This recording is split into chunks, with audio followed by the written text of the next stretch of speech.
गुरुदेव, जैसे कि आपने कई बार सत्संग में बताया है कि भगवान के न्याय का रजिस्टर थोड़ी देर में खुलता है, पर जब हमारे साथ दुनियावी न्यायालय में भी अन्याय हो रहा हो और हम न्याय के लिए पूरी तरह से भगवान पर आश्रित हों, पर ऊपर से भगवान का रजिस्टर खुलने में देरी हो जाए, तो मन बहुत दुखी होता है। कृपया आप हमारी तरफ से लाडली जी को प्रार्थना करें कि नहीं, वो न्याय का एक रजिस्टर एक हमें जल्दी। एक ये विधान बताओ, यहीं के तुम कानून के, यहीं देश के कानून का, कि अगर कोई चोरी करते हुए, व्यभिचार करते हुए पकड़ा जाता है तो उसको पहले, जो अपने छोटे अधिकार के अंतर्गत है, तो उसको प्रताड़ित किया का, उसको बंधन में किया जाता है, फिर उसको पहुंचाया जाता है, फिर उसको पॉइंट जमा किए जाते हैं, फिर न्यायाधीश न्याय करता है। मतलब ये सब करते करते वर्षों व्यतीत हो जाते हैं। और अपने को लगता है कि अगर उसने किया तत्काल वर्तमान में दंड मिले तो समाज देखे ना कैसा है, पर ऐसा सिद्धांत नहीं है।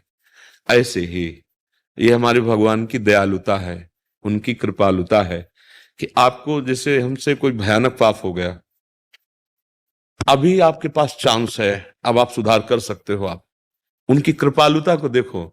हम क्या करते हैं कि अपने दोस्त तो कभी देखते नहीं, हम दूसरे को देखते, सोचते इसको दंड मिलना चाहिए, इसने ऐसा किया। अगर हम लौट करके वही कानून अपने ऊपर लागू करें तो क्या होगा? आपका क्या होगा? लौट कर आइए, आप अपने हृदय में आइए, तब आपको लगता है भगवान तुम कितने कृपालु हो, कि अगर आप हमको इतना लंबा समय न दिए दे होते, तुरंत हमें नरक भेज देते, तो हमारे उद्धार का कभी अवसर ही ना आता। हमारे द्वारा इतनी गलतियां हैं, ईमानदारी से देखो। मतलब यहां जैसे चर्चा हो रही, तो एक भागवतिक स्थल है ना अध्यात्म की, यहाँ बेपर्द होकर के आप सोचिए कि आप जो सामने वाले को दंड देने के लिए इतना अंदर से उत्साहित हैं, अगर वो कृपालु जिससे आप प्रार्थना कर रहे हैं वो लौट करके आपकी तरफ देख ले, तो क्या आपके बचने के चांस हैं? क्या आपके कल्याण का कोई मार्ग है? क्या आपके सुख का कोई रास्ता रह जाएगा? नहीं रह जाएगा। इसीलिए वो चांस देता है। 1 मिनट में बात समझ में आएगी कि मेरे से गलती हो गई। वो 20 वर्ष के पाप नष्ट करने के लिए तुरंत तैयार है। अहम तो हम सर्व पापेभ्यो मोक्षयिष्यामि। उसकी करुणा को देखो। हम अपने द्वेष को मिटाने के लिए, अपनी अहंकार की वृत्ति को पुष्ट करें कि भगवान तुरंत इसका सर्वनाश होना चाहिए, लेकिन वो भी भगवान का बच्चा है, जैसे तुम भगवान के बच्चे हो। जैसे तुमसे गलतियां हो गई और अभी तक ना तुमने स्वयं प्रायश्चित किया है, ना उनका दंड मिला है, ऐसे उसको भी मनाओ कि भगवान इसकी बुद्धि शुद्ध कर दे, इसको क्षमा करे और इसका मंगल हो जीव का। हम भगवान को कोसने लगते हैं कि उनको जल्दी दंड देना चाहिए। अरे नहीं नहीं नहीं, अगर वो जल्दी दंड देंगे तो हमारा सबका हाल वही हो जाएगा जो दुर्गति होनी चाहिए। बोलो, अंदर से बोलो, हमारी बात को आप काटो। क्या आपसे गलतियां ऐसी नहीं हुई? क्या अपने लोगों से गलतियां ऐसी नहीं हुई जिनको भगवान ने चुपचाप दबा के रखा है आखिरी चांस तक कि अब सुधर जा, अब सुधर जा, अब सुधर जा, मैं तेरे सारे पाप नष्ट कर दूंगा। अपचेत सुदुराचारो, तो बहुत बड़ा दुराचारी रहा, माना, लेकिन चांस है, मेरी शरण में हो जा। अब मुझे, तभी तो हम यश गाते हैं कि वो बहुत बड़े डाकू थे, फिर वो ब्रह्म ऋषि बन गए, वो बहुत बड़े वैश्यागामी थे, वो महात्मा बन गए। हम भगवान की कृपालुता को ना देख करके अगर उनसे दंड विधान मांग रहे हैं तो जरा अपने लिए भी मांग के देखें। अपने लिए तो क्षमा शब्द है, और दूसरे की अगर जरा भी गलती हो जाए तो इसको बीच बाजार में दंड मिलना चाहिए, जिससे लोग समझें। जानते हो गलती क्यों होती है? अज्ञान में होती है।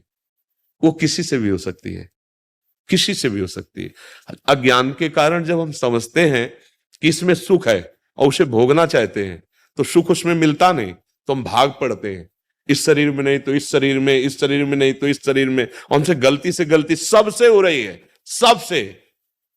भूमि परत भा ढावर पानी तिम जीवे माया लपटानी। ऊपर से बात हम बना सकते हैं, लेकिन ईमानदारी की बात अंदर से सोचो तो गलती सबसे हो रही है। और वो महान पिता सबको चांस दे रहा है। सबको जब हद हो जाती है कि अब तुम सुधरने वाले नहीं हो, तब फिर सुधार के जो नियम है वो फिर दंड विधान लागू हो जाता है।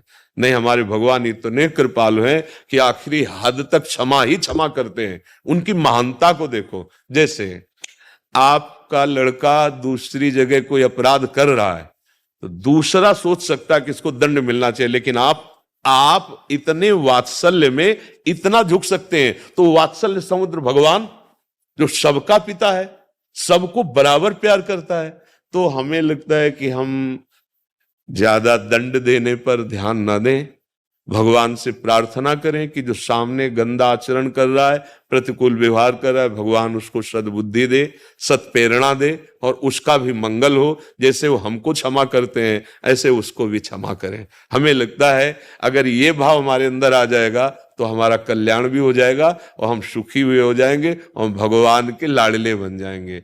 पर हमारी दशा गलत है, हमसे बहुत बड़ा अपराध हो जाए तो हमें बिल्कुल दंड नहीं मिलना चाहिए, सामने वाले से थोड़ी भी गलती हो जाए तो भरपूर दंड मिलना चाहिए। ऐसा कानून नहीं है, ऐसा विधान नहीं है। देखो हमारी सरकार भी इसीलिए इतना लंबा समय देती है कि शायद कोई पॉइंट उसके पास ऐसा मिल जाए जिससे वो बच जाए। जब बिल्कुल पॉइंट पक्के मिल गए कि अपराधी है ही, तब फिर न्यायाधीश, नहीं तो बहुत तारीखें चलाता है। जरूरत क्या है तारीख की, वो तत्काल उसको फांसी पे चढ़ा दे। लेकिन नहीं, इसमें कृपालुता है, सिद्धांत की कृपालुता है कि वो एक अवसर देता है कि हर जीव से गलती हो जाए।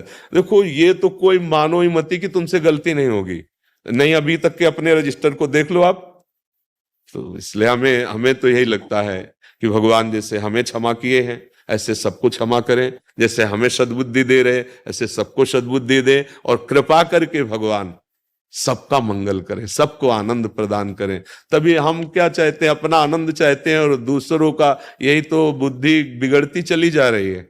नहीं, हम अपने शरीर सुख के लिए दूसरे के शरीरों को आग लगा रहे हैं, गूंज रहे हैं, काट रहे हैं, खा रहे हैं, जिसे आप मांस भक्षण कहते हो। कैसे कैसे अब कैसे कैसे तुम्हारी बुद्धि। तो इसलिए भगवान सबका मंगल करे। हाँ ये जरूर है कि हमारी चेष्टा ऐसी होनी चाहिए कि हम गलत ना करें और गलत करने का अवसर भी ना दें। अगर कोई गलत कर रहा है तो हमारा कानून है, देश में विधान बना हुआ है, संविधान बने हैं, आप उसके द्वारा उसके दंड विधान के लिए प्रार्थना कीजिए, जो रिपोर्ट कीजिए। पर हम अंदर से यही चाहेंगे कि हमारी जैसे गलती भगवान क्षमा करते हैं, हमें सद्बुद्धि देते हैं, ऐसे दूसरे को भी दें, क्योंकि गलतियां होती ही अज्ञान से हैं। चाहे जितने आप बुद्धिमान बनते हो, जब भोगाकर्षण होगा तो तुम्हारी बुद्धि का अपहरण हो जाएगा और वो गलती हो जाएगी। अगर समाज में प्रकाशित हो जाए तो लोग कहेंगे ऐसा है ये आदमी, लेकिन भगवान ने उसे गुप्त कर दिया। क्यों? अभी चांस दे रहे हैं, निकल चलो, अगर चाहो तुम तो निकल सकते हो तुम। पर हम लोग उसको अपनी चतुराई समझ लेते हैं, भगवान की करुणा न मानकर फिर वो गिरते चले जाते, पतित हो जाते हैं। किस